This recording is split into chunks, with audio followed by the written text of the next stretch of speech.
Hello everyone, I hope आप लोग सब ठीक होंगे। आज हम लोग डिस्कस करने जा रहे हैं ग्रीक मिथोलॉजी।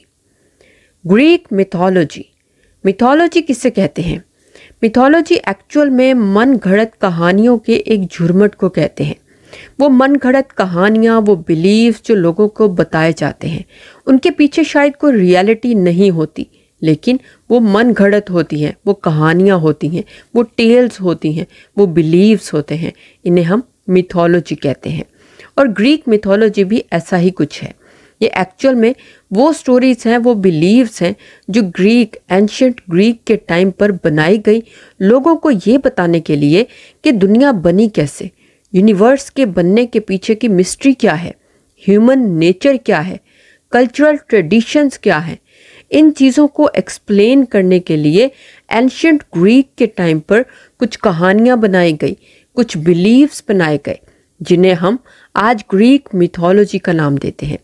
और इस ग्रीक मिथोलॉजी ने वेस्टर्न यूरोप को वेस्ट के अंदर एक ग्रेट इन्फ्लुएंस छोड़ा।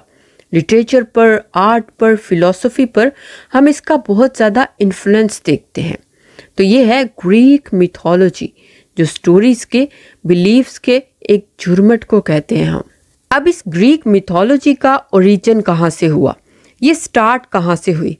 इसका स्टार्ट हुआ ब्रॉन्ज एज से, जो कि 3000 से 1100 BCE तक थी। ब्रॉन्ज एज उस एज को कहते हैं जिसके अंदर लोग पत्थरों के और मिट्टी के दौर से निकलकर मेटल के दौर में आए, यानी कि लोग मेटल का इस्तेमाल करने लगे, तो उसे ब्रॉन्ज एज कहते हैं। यहाँ से इसका ओरिजिन हुआ और उसके बाद ये अगले पीरियड्स में फैलती गई, जैसा कि आर्केक जो कि 800 से 500 BCE तक था, क्लासिकल पीरियड 500 से 323 BCE तक, और हेलेनिस्टिक पीरियड जो कि 323 से 31 BCE तक था। तो ये मेजर पीरियड्स थे जिन्होंने इस मिथ्स को, ग्रीक मिथ्स को स्टार्ट करने में रोल प्ले किया। यहाँ से इसका ओरिजिन हुआ, यानी हम सिंपल वर्ड्स में कह लेंगे कि एंशियंट ग्रीक के टाइम पर इसका मेनली ओरिजिन हुआ था, इसीलिए इसे ग्रीक मिथोलॉजी कहा जाता है। अब इसके पीछे सोर्सेस क्या थे? ग्रीक मिथोलॉजी आज की एज तक पहुंची कैसे, ये किस तरह इतनी फैल गई और आज भी लोग इसे जानते हैं और इसके बारे में पढ़ते हैं? इसके पीछे सोर्सेस क्या क्या थे? उसमें नंबर 1 पर है ओरल ट्रेडिशन। ओरली इन मिथ्स को जनरेशन टू जनरेशन फैला दिया गया। लोग ओरली इनके बारे में डिस्कस करते थे और इस तरह से ये एक से दूसरे इंसान तक पहुंच गई। नंबर 2 पर लिटरेरी वर्क्स। इन वर्क्स ने, इन कामों ने मेजर रोल प्ले किया ग्रीक मिथोलॉजी को आज हम तक पहुंचाने के लिए, जिसमें सबसे फेमस है होमर की Iliad and Odyssey.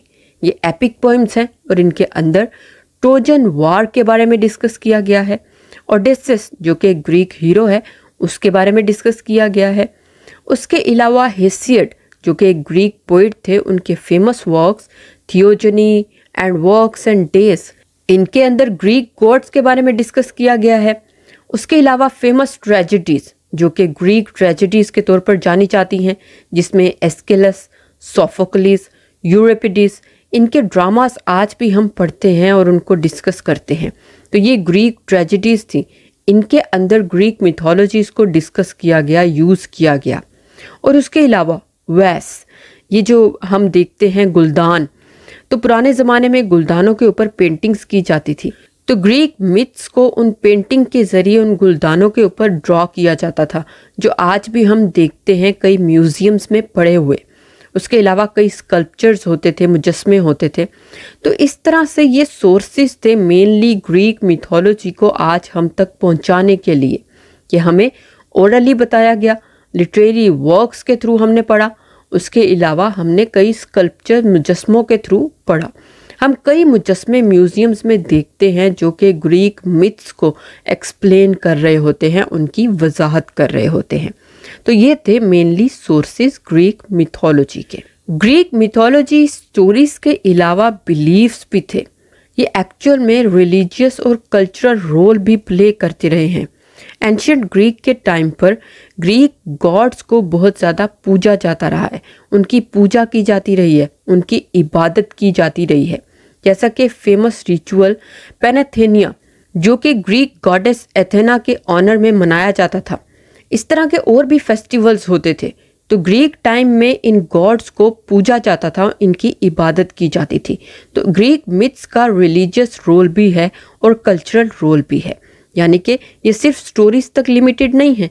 Greek time पर इनको माना जाता था। इन गॉड्स की, जो कि कहानियों में हम पढ़ते हैं, इनकी पूजा की जाती थी, इनकी इबादत की जाती थी। उसके अलावा टाइप्स कौन कौन सी हैं? हम ग्रीक मिथ्स को पढ़ते हैं, लेकिन वो मिथ्स डिफरेंट टाइप्स की हैं। तो वो टाइप्स कौन कौन सी हैं? नंबर 1 पर है थियोगोनीज एंड कॉस्मोगोनीज, यानी कि क्रिएशन मिथ्स, कि किस तरह से गॉड्स बने और किस तरह से यूनिवर्स बने। तो ये क्रिएशन मिथ्स हैं जो कि ग्रीक मिथोलॉजी के अंदर डिस्कस की जाती हैं। जैसा कि ग्रीक मिथोलॉजी का मानना है कि दुनिया एक क्योस से स्टार्ट हुई, एक एम्प्टीनेस से, एक बेशक्ल सी चीज से दुनिया स्टार्ट हुई और उसके बाद ये बाकी सारी चीजें बनी। जैसा कि वो कहते हैं, Gaia earth, Uranus sky, Tartarus abyss, Eros love, Nyx night. तो ये नाम देते हैं वो इन चीज़ों को, ये जो दुनिया के अंदर चीज़ें हैं इनका नाम देते हैं कि किस तरह से ये चीज़ें बनी, यूनिवर्स बना कैसे। तो इस तरह से ये बताते हैं कि किस तरह से ज़मीन बनी, आसमान बना। ग्रीक मिथोलॉजी के अंदर 2 तरह के गॉड्स के बारे में हम पढ़ते हैं, एक है टाइटन्स और दूसरा है ओलंपियंस। तो टाइटन्स एक्चुअल में यहाँ से बने, हमने जो भी पढ़ा गाया, यूरेनस, टार्टरस, यहाँ से टाइटन्स गॉड्स की इब्तिदा हुई, उनकी बर्थ हुई। उसके बाद ओलंपियंस बने, जिसके अंदर टाइटन्स का एक गॉड था जियस, उससे ओलंपियन गॉड्स बने। तो ये ग्रीक मिथोलॉजी के अंदर है। तो ये फर्स्ट टाइप है क्रिएशन की, कि किस तरह से दुनिया बनी। दूसरी टाइप है ओलंपियन गॉड्स की, जो मिथ्स है। पहली तो टाइटन गॉड्स की है कि किस तरह से एक एम्प्टीनेस से चीज़ें बनना स्टार्ट हुई और वहाँ से टाइटन्स बने। टाइटन्स गॉड्स के अंदर से ही ओलंपियन गॉड्स बने, जिसके अंदर टाइटन गॉड है जियस। जियस से ओलंपियन गॉड्स का सिलसिला स्टार्ट हुआ, जो कि माउंट ओलंपस के ऊपर रहाइश पजीर थे। इनकी एक खसूसियत ये थी कि ये इंसानों की तरह फील करते थे, इनमें इमोशंस भी थी और फ्लॉज भी थे। ये ओलंपियन गॉड्स के अंदर, टाइटन्स के अंदर नहीं, ओलंपियन गॉड्स के अंदर।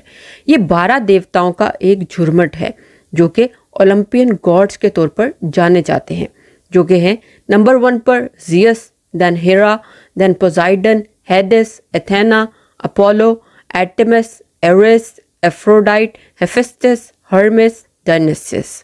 तो ये 12 गॉड्स हैं जिनके एक झुरमुट को हम ओलंपियन गॉड्स कहते हैं। और ये स्टार्ट हुआ सिलसिला जियस से, जो कि एक टाइटन था। तो ये 2 मिथ्स हैं, मेजर मिथ्स, टाइटन्स की और ओलंपियंस की।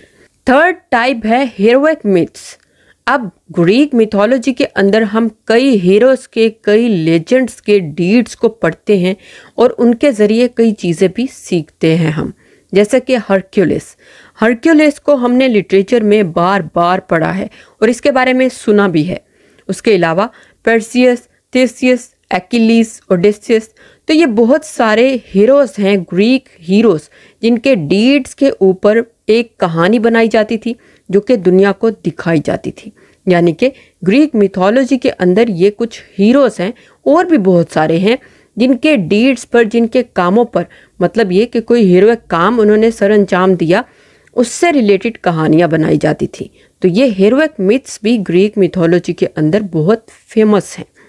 उसके बाद है मॉरल मिथ्स, यानी कि ऐसी मिथ्स जिनके अंदर मेजर पार्ट होता था लोगों के कोई ना कोई सबक सिखाना, यानी उनके पीछे कोई लेसन होता था। जैसा कि हम प्रोमेथियस बाउंड की कहानी सुनते हैं, तो उसमें हम देखते हैं कि किस तरह से उसने इंसानों को आग फ्राहम की और उसकी वजह से उसे सफ़र करना पड़ा। उसके अलावा पेंडोरास बॉक्स, नार्सिसस, मतलब इस तरह के बहुत सारे हम मॉरल मिथ्स को भी देखते हैं जिनका मेजर रोल होता है कोई ना कोई लेसन प्रोवाइड करना। उसके बाद है आफ्टर लाइफ मिथ्स, कि इंसान जब मर जाता है तो उसके बाद क्या होता है। तो ग्रीक मिथोलॉजी का मानना यह है कि जो हमारी सोल है वो मरने के बाद हेडेस नामी ग्रीक गॉड के पास चली जाती है, जिसको अंडरवर्ल्ड का या आफ्टर लाइफ का गॉड कहा जाता है। तो इस तरह की आफ्टर लाइफ की मिथ्स भी हैं। तो ग्रीक मिथोलॉजी के अंदर ये चीज़ें हम भर भर के देखते हैं कि किस तरह से यूनिवर्स बनी, जिसके अंदर हमने टाइटन गॉड्स देखे, किस तरह से ओलंपियन गॉड्स बने, किस तरह से फिर वो हीरोज़ के डीड्स को बताते हैं। तो ये ग्रीक मिथोलॉजी भरी हुई है इन चीज़ों से, मेजरली गॉड्स से और फिर माइनरली अपने हीरोज़ से। तो ये हैं टाइप्स ऑफ ग्रीक मिथोलॉजी। उसके बाद हम डिस्कस करते हैं थीम्स इन ग्रीक मिथोलॉजी, कि इसके अंदर मेजर थीम्स कौन कौन से होते थे। जो स्टोरीज हम पढ़ते हैं उसके अंदर थीम्स कौन कौन से देखते हैं हम। तो नंबर 1 पे है ह्यूब्रिस, जिसको हम एक्सेसिव प्राइड भी कहते हैं, कि अक्सर गॉड्स के अंदर स्टोरीज में दिखाया जाता है, हीरोज में या गॉड्स में एक्सेसिव प्राइड की वजह से उनका डाउनफॉल होता है। उसके अलावा हम फेट देखते हैं, कि किस्मत का मेजर रोल देखते हैं। गॉड्स या हीरोज की लाइफ्स में किस्मत का मेजर रोल होता है, जिसकी वजह से उनकी ज़िंदगियां सफ़र करती हैं। उसके अलावा डिवाइन रेट्रीब्यूशन देखते हैं, कि किस तरह से लोग गॉड्स हैं या हीरोज़ हैं उनको पनिशमेंट होती है। और उसके अलावा हम हीरोइज्म और ऑनर भी देखते हैं, कि किस तरह हीरोज़ को या गॉड्स को उनके हीरोइक डीड्स की वजह से नवाजा जाता है। तो ये मेजर थीम्स देखते हैं, जिसमें ह्यूब्रिस और फेट नंबर 1 पर देखते हैं हम, कि एक्सेसिव प्राइड और किस्मत ये मेजर रोल प्ले करते हैं इन स्टोरीज के अंदर, जिन्हें हम ग्रीक मिथ्स बेस्ड स्टोरीज कहते हैं। उसके बाद लास्ट में हम देख लेते हैं इनका इन्फ्लुएंस। ग्रीक मिथोलॉजी को लिटरेचर में हम हर जगह पर देखते हैं। लिटरेचर में हम जहाँ पर भी जो भी ड्रामास पढ़ते हैं, जो भी पोइट्री पढ़ते हैं, उसमें ग्रीक मिथ्स का बहुत बड़ा इन्फ्लुएंस देखते हैं। उसमें रोमन मिथोलॉजी को इसने इन्फ्लुएंस किया, वेस्टर्न लिटरेचर और फिलॉसफी में इसका इन्फ्लुएंस देखते हैं, आर्ट में, उसके अलावा मॉडर्न मीडिया में। हम अपनी लैंग्वेज में कई ऐसे वर्ड्स इस्तेमाल करते हैं जो कि ग्रीक मिथ्स से आए हैं। तो ग्रीक मिथोलॉजी का हम मेजर इन्फ्लुएंस देखते हैं। तो ये है ग्रीक मिथोलॉजी, जिसने वेस्टर्न कल्चर को एक शेप दी, वेस्टर्न कल्चर को, इसकी सिविलाइजेशन को शेप देने में मेजर रोल प्ले किया। ये स्टोरी टेलिंग से कहीं ज़्यादा है। ग्रीक मिथोलॉजीज को पढ़ पढ़ कर लोगों ने अपनी लाइफस्टाइल को, मीडिया को, लिटरेचर को, आर्ट को शेप दी।